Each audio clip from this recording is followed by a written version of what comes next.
Last part में हमने देखा था कि जियुयान एंशिएंट सेक्ट के कुछ लोग मिलकर बड़े आदमी को मारने की कोशिश कर रहे थे, लेकिन जिन ने बीच में आकर वहां के बहुत से लोगों को अपने एक ही अटैक में खत्म कर दिया था। जिसके बाद सिर्फ 2 ही एल्डर बचे थे, जिसमें से एक एल्डर पहले जेनियन हॉल का मेंबर था। तो जिन जेनियन हॉल के एल्डर और स्कॉट दूसरे एल्डर से फाइट करने लगे थे, जहां जिन ने उस एल्डर को काफी आसानी से मार दिया था, लेकिन स्कॉट को उस दूसरे एल्डर से फाइट करने में दिक्कत हो रही थी।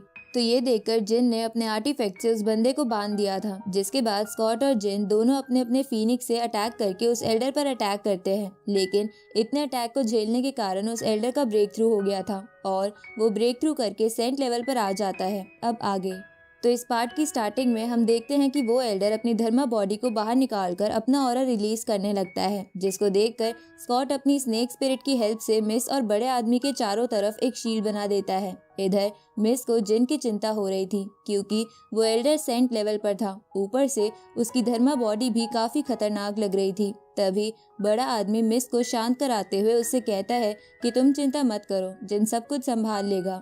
इस तरफ जिन भी अपनी धर्मा बॉडी को बाहर निकाल लेता है, जिसको देखकर वो एल्डर कहता है कि मुझे पता है तुमने स्टीलिंग टेक्निक का इस्तेमाल करके सेमी सेंट के लेवल को अचीव किया है, लेकिन आज मैं तुम्हें असली पावर दिखाने वाला हूँ। जिस पर जिन उससे बोलता है कि तुमने भी तो होली बॉडी एलिक्सिर का इस्तेमाल करके ब्रेक थ्रू किया है, लेकिन वो पिल एक इनकम्प्लीटेड पिल है जो कि सिर्फ कुछ देर के लिए ही लेवल को बढ़ाती है। ये सुनकर वो बंदा कहता है कि तुमको मारने के लिए उतना टाइम ही काफी होगा। इसके बाद वो अपने सोल सीजिंग टोकन से जिन पर अटैक कर देता है, जिसे जिन अपने यिंग यांग ड्रैगन टेक्निक से रोकने की कोशिश करता है, लेकिन वो टोकन जिन के ड्रैगन को डिस्ट्रॉय करते हुए उसकी तरफ बढ़ने लगते हैं। तो जिन उन्हें अपनी स्वॉर्ड से रोक लेता है, लेकिन उस टोकन को रोकने के कारण जिन की बॉडी से उसकी सोल बाहर आने लगती है, जिसको देखकर वो एल्डर हंसते हुए कहता है कि मेरा सोल सीजिंग टोकन किसी भी पर्सन की सोल पर अटैक करके उसे डिस्ट्रॉय कर देता है, जिसके बाद उसकी सोल दोबारा पुनर्जन्म भी नहीं ले सकती। तो ये सुनकर जिन अपनी वाटर बबल टेक्निक की हेल्प से उस सोल सीजिंग टोकन्स के क्लोन बना लेता है, जिसको देखकर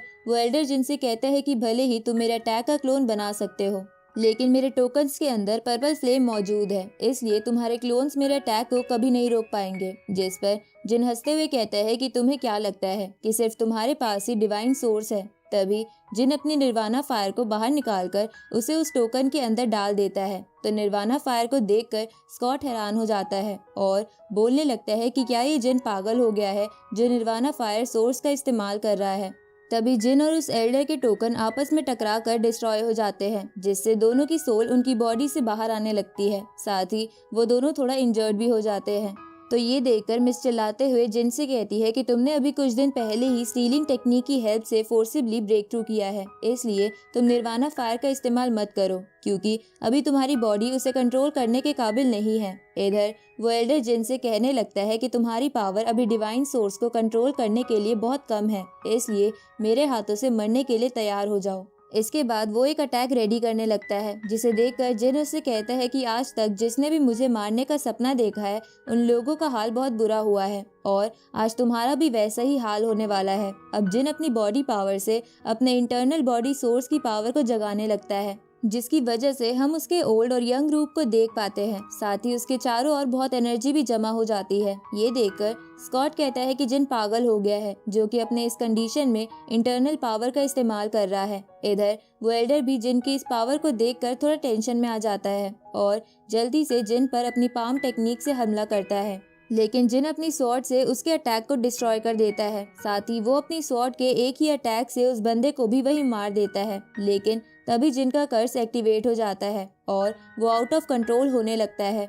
ये देखकर मिस अपने फर्नेस से जिन को रोकने की कोशिश करती है, लेकिन जिन उसके फर्नेस से बचते हुए मिस पर अटैक कर देता है, लेकिन बीच में बड़ा आदमी आकर मिस की जान बचा लेता है। तभी स्कॉट कहता है कि हमें जल्दी ही जिन को नॉर्मल करना होगा, वरना इसकी बॉडी एक्सप्लोड हो जाएगी। ये सुनकर बड़ा आदमी जिन को अपनी पावर से एक जगह पकड़ लेता है और स्कॉट अपने फीनिक्स फायर की हेल्प से जिन के कर्स को डीएक्टिवेट कर देता है, जिससे कि जिन बेहोश होकर वहां गिरने लगता है, लेकिन मिस आकर जिन को सहारा देती है। तभी स्कॉट सोचने लगता है कि जिन बस एक सेमी सेंट होने के बावजूद भी एक डिवाइन सोर्स को कंट्रोल कर पा रहा है, जो कि एक बहुत अच्छी बात है। उसी वक्त जिन को भी होश आ जाता है और वो कहने लगता है कि जब से मैंने निर्वाणा फायर को कंडेंस किया है तब से मेरी फिजिकल स्ट्रेंथ काफी बढ़ गई है, लेकिन इस मनहूस कर्ज के कारण मैं अपने निर्वाणा फायर की फुल पावर का इस्तेमाल नहीं कर सकता। तभी मिस जिन पर गुस्सा होते हुए कहती है कि दोबारा अपनी जान इस तरह जोखिम में मत डालना। तभी वो शर्माते हुए कहती है कि सबसे पहले तुम अपने कपड़े चेंज कर लो, जिस पर जिन कहता है कि भला मुझे यहाँ दूसरे कपड़े कहाँ मिलने वाले हैं, और तो और तुम इतना शर्मा क्यों रही हो, क्योंकि हम दोनों तो हस्बैंड एंड वाइफ है। तभी बड़ा आदमी जिनसे कहता है कि तुम अब बहुत स्ट्रांग हो गए हो, इसलिए तुम्हें सोल माउंटेन पर जाकर अपनी आगे की प्रैक्टिस करनी चाहिए। साथ ही वो जिनका मजाक उड़ाते हुए कहता है कि तुम्हारे सर के ऊपर एक बहुत अच्छा निशान बन गया है। ये सुनकर जिन अपने सर को चेक करने लगता है, जहां उसके सर पर स्कॉट के फीनिक्स फायर के कारण एक निशान बन गया था। तो ये जानकर जिन स्कॉट पर चिल्लाने लगता है, जिस पर स्कॉट उससे कहता है कि ये निशान तुम्हें हमेशा मेरी याद दिलाता रहेगा। इसके बाद जिन कहता है कि ठीक है, मैं वेस्टर्न सोल लैंड के लिए निकल जाऊंगा, और वो बड़े आदमी से पूछता है कि अब आप आगे क्या करोगे, जिस पर वो कहता है कि मैं यहाँ टेलीपोर्टेशन एरे की हेल्प से प्लंडर प्लेस पर जाने के लिए आया था, लेकिन इन लोगों ने मुझे घेर लिया। तभी स्कॉट कहता है कि शायद मिस इस टेलीपोर्टेशन एरे को चालू कर सकती है, जिस पर मिस भी हाँ करती है। जिसके बाद बड़ा आदमी मिस को उसके साथ चलने को कहता है।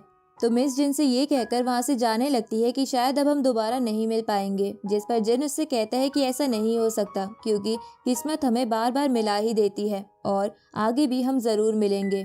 इसके बाद मिस बड़े आदमी के साथ उस टेलीपोर्टेशन एरे के अंदर चली जाती है, जहां उनके जाने के बाद वहां से पिंक कलर का ऑरा बाहर आने लगता है। और इसी के साथ ये पार्ट यहीं खत्म होता है।